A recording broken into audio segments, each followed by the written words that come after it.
Praise the Lord. परमेश्वर के प्रियो प्रेम के लिए और उसकी दया के लिए हम धन्यवाद करते हैं जो सदा अपने कामों के द्वारा हमारे जीवन में प्रकट करता रहता है।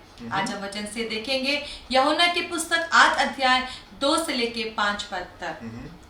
भोर को वो फिर मंदिर में आया, जी। सब लोग उसके पास आए और वो बैठकर उन्हें उपदेश देने लगा। तब शास्त्री और फरीसी एक स्त्री को लाए जो विचार में पकड़ी गई थी और उसको बीच में खड़ा करके यीशु से कहा, हे गुरु, ये स्त्री व्यभिचार करते पकड़ी गई है। व्यवस्था में मूसा ने हमें आज्ञा दी है कि ऐसी स्त्रियों पर पथराव करें। अतः तू इस स्त्री के विषय में क्या कहता है? जी, मेरे प्रिय परमेश्वर के वचन की एक और खूबसूरत कहानी जो मैं विश्वास करता हूँ कि आपको जरूर से मालूम होगी। और हम यहाँ पे देखते हैं कि एक स्त्री एक बड़े गंभीर पाप में पकड़ी गई है। व्यभिचार जो कि बड़ा सीरियस सिन है, उसमें पकड़ी गई है। और परमेश्वर के वचन की व्यवस्था के अनुसार ऐसे लोगों को शहर से बाहर ले जा करके पथरवा करके उनको मार दिया जाता था। तो यहाँ पे किसी व्यभिचार में पकड़ी गई और शास्त्री और फरीसी जो है उसको उठा करके लेकर के जा रहे हैं और उसको यीशु के पास में लेकर के आते हैं। और हम जानते हैं जब वो यीशु के पास में लेके आते हैं, प्रभु उसको अद्भुत तरीके से बचा लेते हैं। प्रभु कहते हैं जिसने पाप नहीं किया वो पहला पत्थर उसको मारे। और फिर उसके बाद में सब लोग एक एक करके अपने पत्थर को छोड़ के वहां से चले जाते हैं और प्रभु से पूछते हैं कि हे महिला, हे स्त्री, कहां गए तुझ पे आरोप लगाने वाले लोग? उसने कहा कोई नहीं रहा प्रभु, सब छोड़ के चले गए। प्रभु ने कहा जा, मैं भी तुझ पे आरोप नहीं लगाता, जा फिर से पाप नहीं करना। और प्रभु उसको जाने देते हैं, प्रभु उसको छोड़ देते हैं। एक अद्भुत कार्य हम परमेश्वर का यहाँ पे होते हुए देखते हैं। पर मेरे प्रियो, मैं सोच रहा था कि जब ये स्त्री व्यभिचार में पकड़ी गई उस समय ये क्या सोच रही होगी।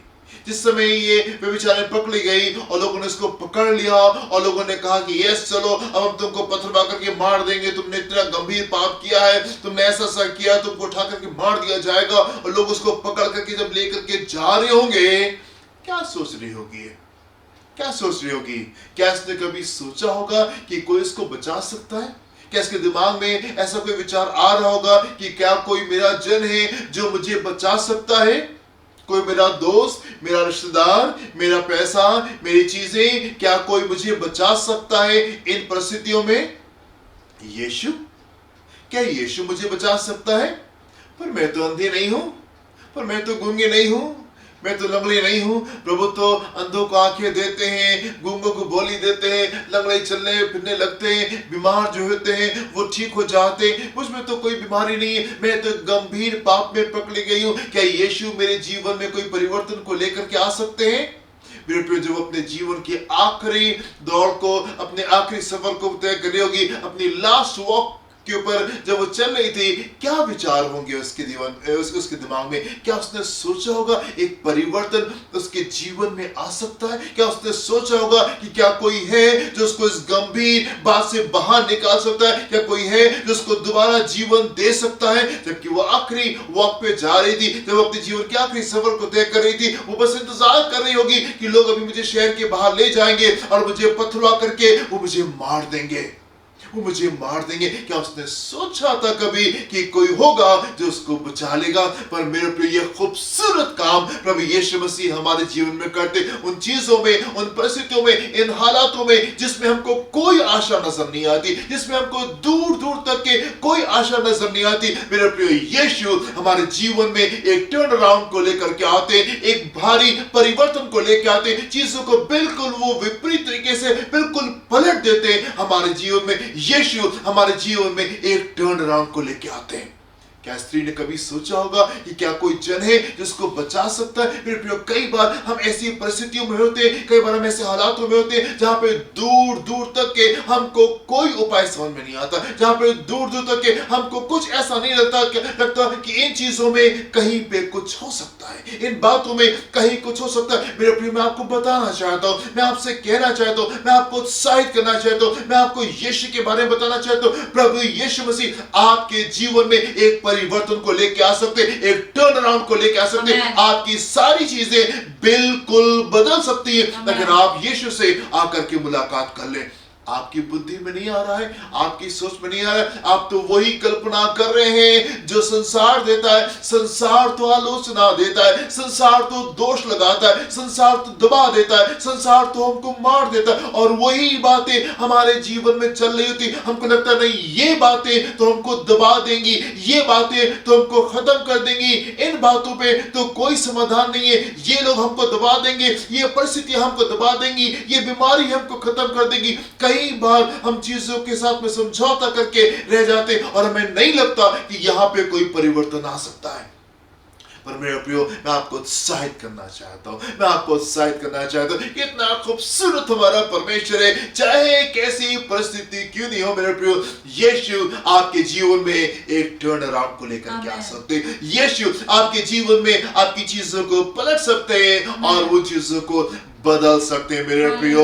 जब इसाक उस कुर्बानी के ऊपर लेटा था और उसका बाप उस छुरी को लेकर के, अब्राहम उस छुरी को लेकर आ रहा था उसको मारने के लिए, डिड आइजैक एवर रियलाइज, क्या इसाक ने कभी सोचा होगा कि यस मैं यहां से बाहर आ सकता हूं, मैं इन बातों से बाहर आ सकता हूं? मेरे प्रियो, यीशु के पास में आपके लिए टर्न अराउंड है, यीशु के पास में आपके लिए परिवर्तन है। आप दुखी ना हो, आप निराश ना हो, आप डिप्रेशन में मत जाए, आप आंसुओं में मत जाए, आप हताश मत हो। आप लोगों को देखे, आप परिस्थितियों को देखे, आप बीमारी को देखे, आप चीजों को देखे हताश मत हो जाइए मेरे प्रियो। Don't lose heart, Jesus has hope for you. यीशु के पास में आपके लिए उम्मीद है और यीशु के पास में आपके लिए नया जीवन है, आनंद के साथ में, विजय के साथ में, खूबसूरती के साथ में। यीशु के पास में आपके लिए एक उत्तम जीवन है।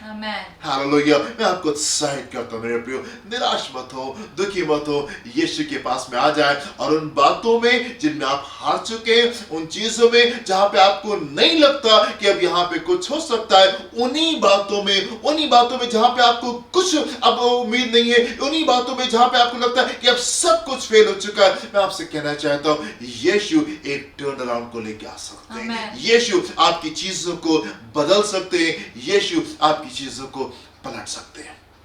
पर मेरे प्रियो, कई बार हम इस टर्न अराउंड को लोगों के जीवन में नहीं देखते।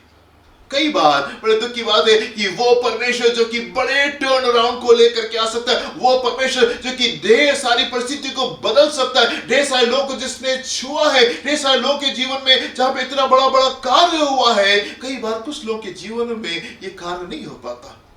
कई बार कुछ लोग इस टर्न अराउंड को अपनी जिंदगी में एक्सपीरियंस नहीं कर पाते। कई बार कुछ लोग अपने जीवन में यीशु के सामर्थ को अनुभव नहीं कर पाते। कई लोग अपने जीवन में यीशु की चंगाई को अनुभव नहीं कर पाते, उन चीजों को, उन आशीषों को अनुभव नहीं कर पाते।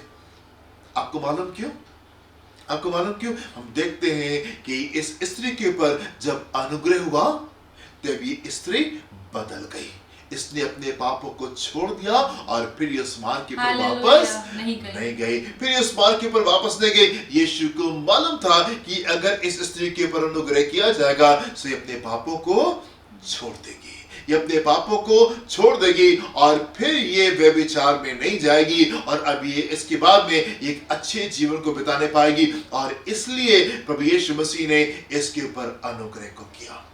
मेरे प्रिय, आप परिवर्तन तो चाहते हैं अपने जीवन में, पर क्या आप अपने जीवन को परिवर्तित करने के लिए तैयार हैं? आप तो एक टर्न अराउंड को अपने जीवन में चाहते हैं, पर क्या आप टर्न अराउंड होने के लिए तैयार हैं? आप तो चाहते हैं कि आपकी चीजें पलट जाए, बदल जाए, पर क्या आप बदलने के लिए तैयार हैं? क्या आप एक टर्न अराउंड लेने के लिए तैयार हैं? क्या आप बिल्कुल कंप्लीटली चेंज होने के लिए तैयार हैं? क्या वो बातें जो आपके जीवन में गलत है, आप उनको छोड़ देने के लिए तैयार हैं? या सिर्फ आप चाहते यीशु हम नहीं बदले, हमारे चीजों को आप बदल दीजिए, हम नहीं बदलेंगे, अपने पाप को नहीं छोड़ेंगे, अपनी बुराई को नहीं छोड़ेंगे, प्रभु बस आप हमको आशीष दे दीजिए।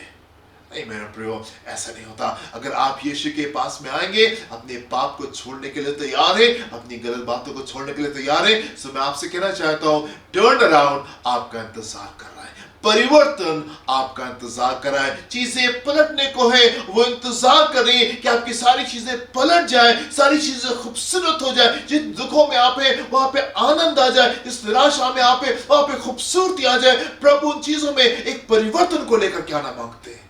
आर यू विलिंग, क्या आप तैयार है कि अपने पाप को छोड़ दें?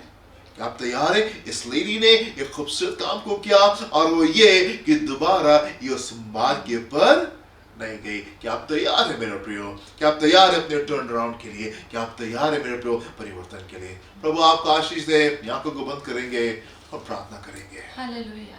पिता परमेश्वर, आप तो सदा भलाई से भरे रहते हैं, सदा दया करते रहते हैं। पिता परमेश्वर, मेरे लोग अपने जीवन में इस बात को जांचने पाए कि क्यों वो बदलाव एक्सपीरियंस नहीं कर पाते। क्यों प्रभु, क्यों पिता? हम चाहते आंखें खुल जाए, यीशु के नाम में आंखें खुल जाए, ताकि वो बहुत समय से वो छुटकारा, वो स्तर में बढ़ोतरी, वो उनकी जीवन में बढ़ोतरी, वो चंगाई, वो चमत्कार, वो बहुतायत का जीवन, वो नया अभिषेक, वो नया स्तर, जबकि बहुत समय से इंतजार कर रहा है प्रभु। जबकि आप चाहते कि लोग मुड़ जाएं, वापस आ जाएं, चीजों को ठीक कर लें। पिता आप सहायता करें इस क्षेत्र को समझने के लिए, इस केंद्र बिंदु को, उस आधार को समझने के लिए जिसके द्वारा चमत्कार संभव है। पिता वापस आने के लिए मदद करें प्रभु जी, क्योंकि आपके पास में हम सब के लिए उत्तम उपाय है, उत्तम बातें हैं। प्लीज पिता परमेश्वर मेरे लोगों की सहायता करें। प्रार्थना यीशु मसीह के नाम से मांगती हूँ। Amen, amen, amen. प्रभु आपको आशीष दे। God bless you. जय मसीह। जय मसीह की।